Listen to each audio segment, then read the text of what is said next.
বর্তমান রাষ্ট্রপতি জনাব শাহাবুদ্দিন চুপ্পু আমার দৃষ্টিতে আমার দেখা সবচেয়ে মানে সৌভাগ্যের বরপুত্র যাকে বলা হয়, ঠিক ওইরকম সৌভাগ্যের বরপুত্র বাংলাদেশে এ যাবৎকালে যত লোক সৌভাগ্যবান হয়েছে ওনার মতো আমি আর কাউকে দেখিনি।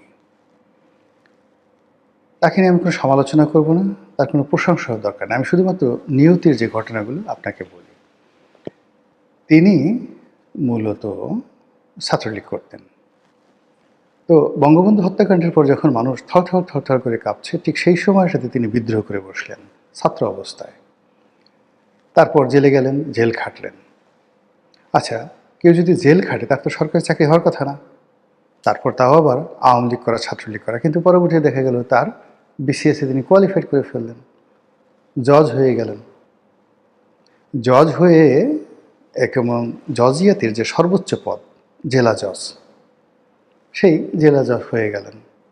আচ্ছা, সেখান থেকে তিনি রিটায়ার্ড করার সঙ্গে সঙ্গে অসাধারণ একটা চাকরি পেয়ে গেলেন দুর্নীতি দমন কমিশনে। তিনি কমিশনার রূপে দ্বিতীয় গুরুত্বপূর্ণ ব্যক্তি, কমিশনার তদন্ত।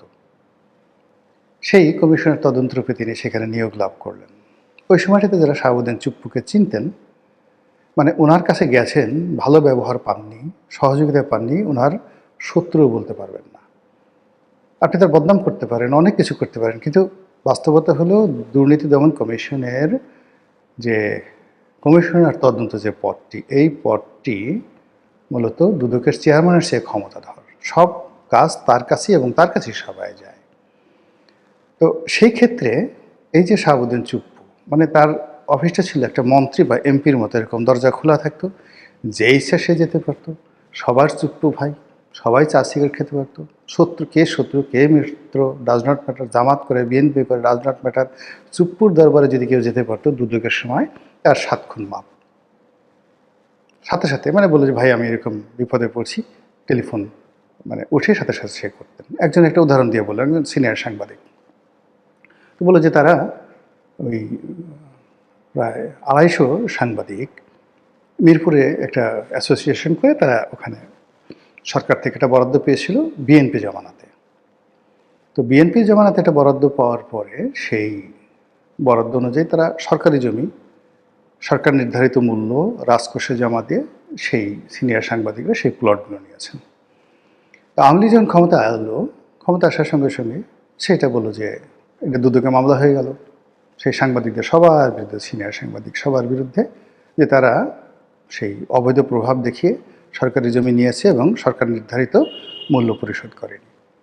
তো সাংবাদিক নেতাদের একটা বিরাট গ্রুপ, তারা সবাই কিন্তু বিএনপিপন্থী, সবাই বিএনপিপন্থী।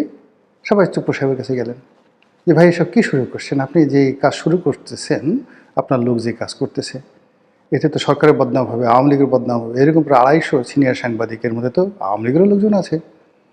প্লট নিয়েছে, বিএনপি প্লট দিয়েছে এবং এটা নিয়ে এখন আপনারা তদন্ত করতেছেন। সে সাংবাদিক আমার কাছে বলতেছিল। তো চুপ্পু সাহেব বলেন কি? সে সঙ্গে সঙ্গে যে আইও তদন্তকারী কর্মকর্তা তাকে ডেকে আনলেন এবং বললেন যে এক্ষণ এটা নিষ্পত্তি করে দাও, এক্ষণ।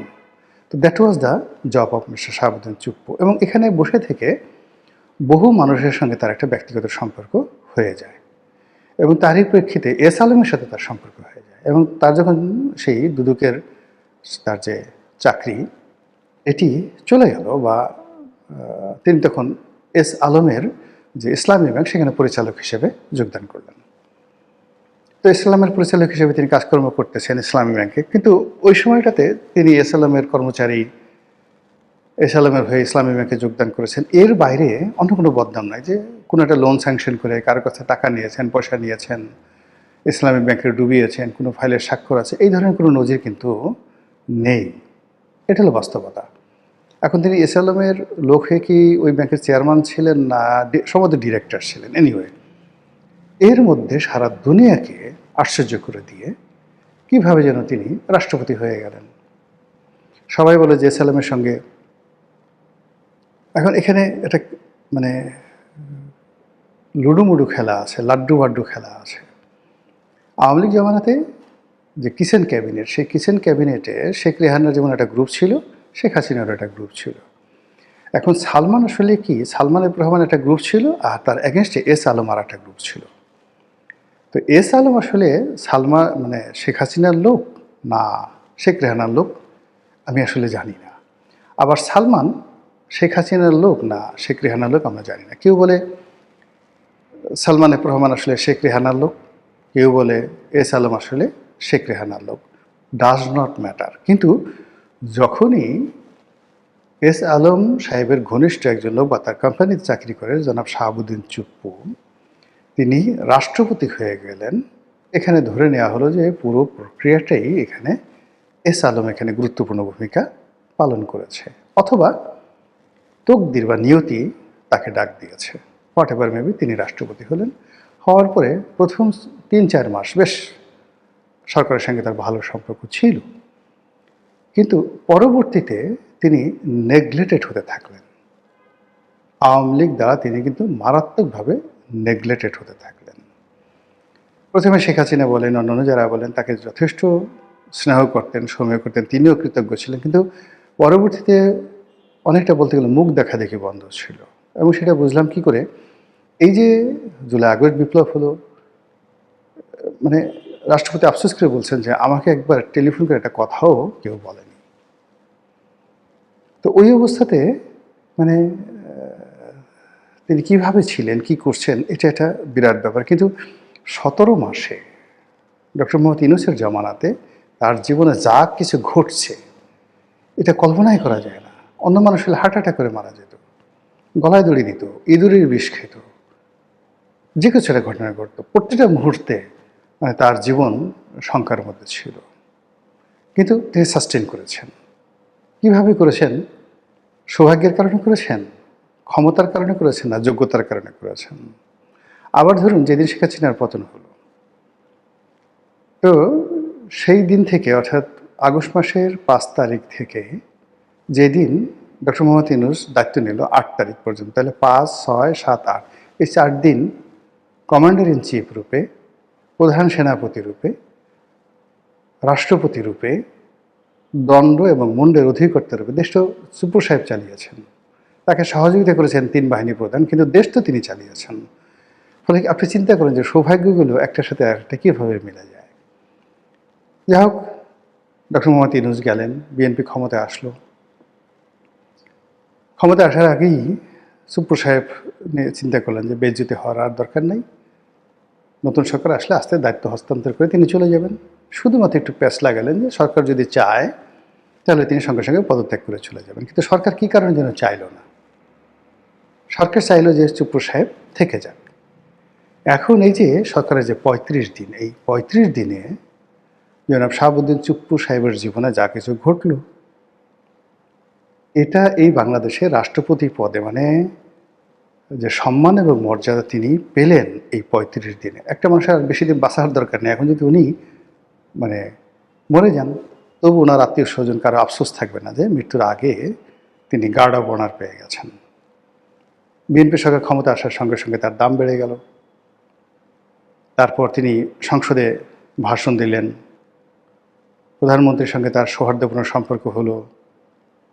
এরপরে ঈদের অনুষ্ঠান তিনি সুন্দর করলেন, ঈদের জামাতে তিনি অংশগ্রহণ করলেন, 26শে মার্চের অনুষ্ঠান সুন্দরভাবে করলেন। তারপর ন্যাশনাল প্যারেড গ্রাউন্ডে গেলেন। এরপর 26শে মার্চ উপলক্ষে জাতীয় স্মৃতিসৌধে একসঙ্গে প্রধানমন্ত্রীর সঙ্গে তিনি সেই যাকে বলা হয় সেই শ্রদ্ধার্ঘ্য নিবেদন করলেন। এইরকম আরও অনেক কিছু। সবচেয়ে বড় ব্যাপার হলো যে যে অনুষ্ঠানগুলো তিনি করেছেন, প্রত্যেকটা অনুষ্ঠানে, যেমন নামাজ পড়তে গেছেন, গার্ড অব অনার তিনি গ্রহণ করেছেন প্যারেড স্কোয়ারে, মানে প্যারেড গ্রাউন্ডে। তারপর পবিত্র ঈদ উল ফিতরের যে অনুষ্ঠান তিনি বঙ্গভবনে আয়োজন করেছেন, সেখানে তো রীতিমতো ডিসিপ্লিন, চাঁদের হাট মিলেছিল। এমন কোনো মানুষ নেই সেখানে যায়নি। শুধুমাত্র প্রধানমন্ত্রী সেদিন তার প্রোগ্রাম থাকার কারণে যেতে পারেনি, কিন্তু 26শে মার্চের অনুষ্ঠানে প্রধানমন্ত্রী তার কন্যাকে নিয়ে সেখানে গেছেন। তাদের মধ্যে যে কথাগুলো হয়েছে অনেকটা ছোট ভাই বড় ভাইয়ের সাথে যেভাবে কথা হয়, মানে রং তামাশা করেছেন, হাসি করেছেন, মানে হাসি মুখে কথা বলেছেন, একান্ত ব্যক্তিগত বিষয়গুলো শেয়ার করেছেন। তারেক রহমান সাহেব তার বাবা যখন রাষ্ট্রপতি ছিলেন তখন বঙ্গভবনে আসতেন, কী হয়েছেন সেই কথাগুলো বলেছেন। মানে ইটস এ থিং। তারপরে ২৬শে মার্চের অনুষ্ঠানে বিভিন্ন শ্রেণী পেশা, মন্ত্রী, এমপি, প্রধানমন্ত্রী, রাজনৈতিক নেতৃবৃন্দ, সাংবাদিক, ভিন্ন মতের মানুষ থেকে শুরু করে মুক্তিযোদ্ধা, সন্তান সন্ততি, এমনকি একেবারে ছোট ছোট রাজনৈতিক দলের নেতারা, ছাত্র মানে সংগঠনের যারা নেতৃবৃন্দ রয়েছেন, দল বেঁধে পাইকারি হারে মানে বঙ্গভবনে গিয়েছেন। অবস্থা দৃষ্টি মনে হয়েছে যে বঙ্গভবন এই প্রথম, মানে আমার কাছে মনে হয় যে বঙ্গভবনের এই যে চুপ্পু সাহেবের ২৬শে মার্চ তারিখে বঙ্গভবন যেভাবে সেজেছিল, বঙ্গভবনে যেভাবে গান বেজেছিল, ২৬শে মার্চে যেভাবে মানুষ মানে হুমড়ি খেয়ে পড়েছিল বঙ্গভবনের মধ্যে আশেপাশে, এটা আমি আমার জন্মের পরে দেখিনি। এখন এটাকে কি বলবেন? এটা কি ওনার যোগ্যতায় হয়েছে, নাকি সৌভাগ্য? পরম করুণাময় আল্লাহ রাব্বুল আলামিন তার যে নিয়ামত এবং বরকত এই লোকের একেবারে কপালের উপর সিল মেরে দিয়েছে। আদারওয়াইজ এটা হওয়ার কথা নয়। দ্বিতীয়ত যে প্রশ্ন, যে এই সৌভাগ্য কতদিন থাকবে?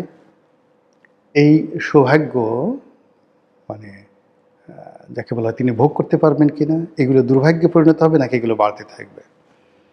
এখানে আমার কাছে ব্যক্তিগতভাবে মনে হয় যে আল্লাহ রাব্বুল আলামিন যখন কাউকে সম্মানিত করেন, সাধারণত কবিরা কোনো গুনাহ না করলে আল্লাহ কখনো কাউকে বেইজ্জতি করেন না।